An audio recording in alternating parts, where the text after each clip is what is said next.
Bienvenue sur la page Les recettes santé pour les gens pressés. Moi, c'est Patricia, je suis conseillère épicure et aujourd'hui, je vais vous faire des croustilles de pita à l'ail, une salsa et une guacamole.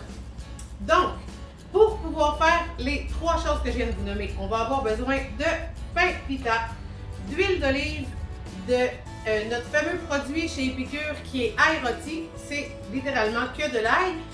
Les produits Épicure, pour ceux qui ne le savent pas, c'est des produits qui sont réduits en sel, réduits en sucre, et qui sont sans gluten, sans noix et qui sont pour 85% de nos produits certifiés sans OGM.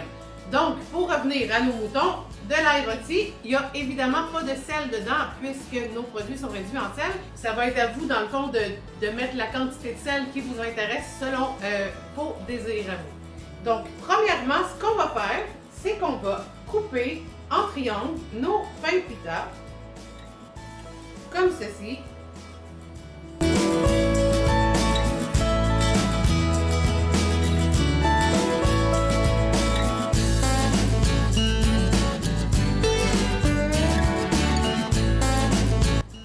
Donc maintenant qu'on a coupé nos pita en triangle, comme ça, comme ça ici, on aurait pu les étendre sur une plaque et les badigeonner d'huile. Moi, je les ai mis dans un bol. Je vais faire ça grossièrement avec mes mains qui sont propres.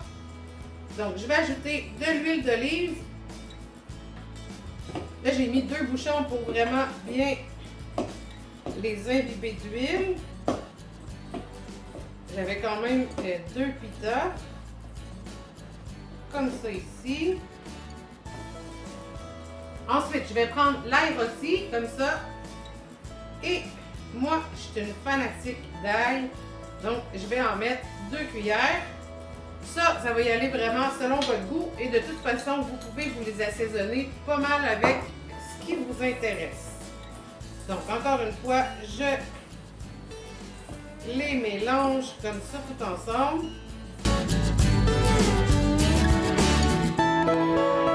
Là, encore une fois, il y a plusieurs manières de les faire. On peut les étendre sur une plaque de cuisson, mettre ça au four et puis ça prend environ peut-être 5-7 minutes, tout dépendant de la puissance de votre four.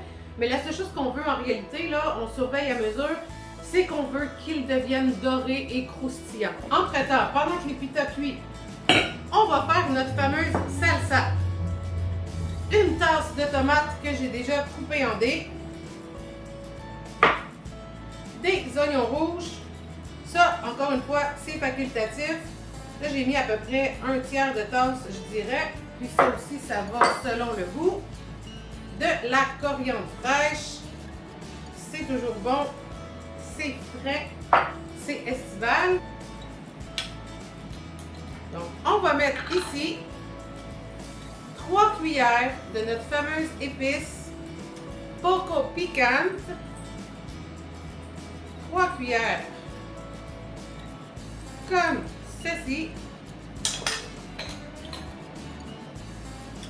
Et on va simplement brasser le tout.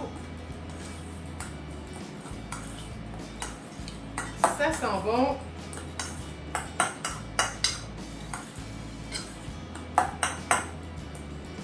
Donc voilà pour la fameuse salsa ici.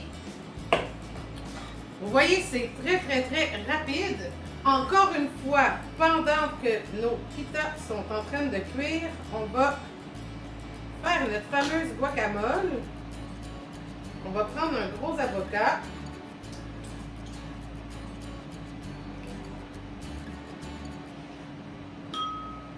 Donc comme ceci, et on va simplement venir écraser à la fourchette.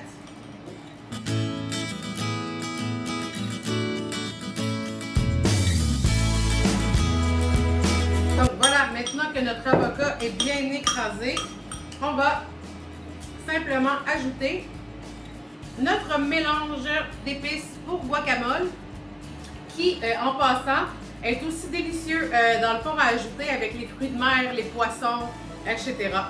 Donc, on va mettre 2 cuillères de cette délicieuse épice. Et encore une fois, je le répète, C'est des produits qui sont réduits en sodium, qui sont réduits en sucre.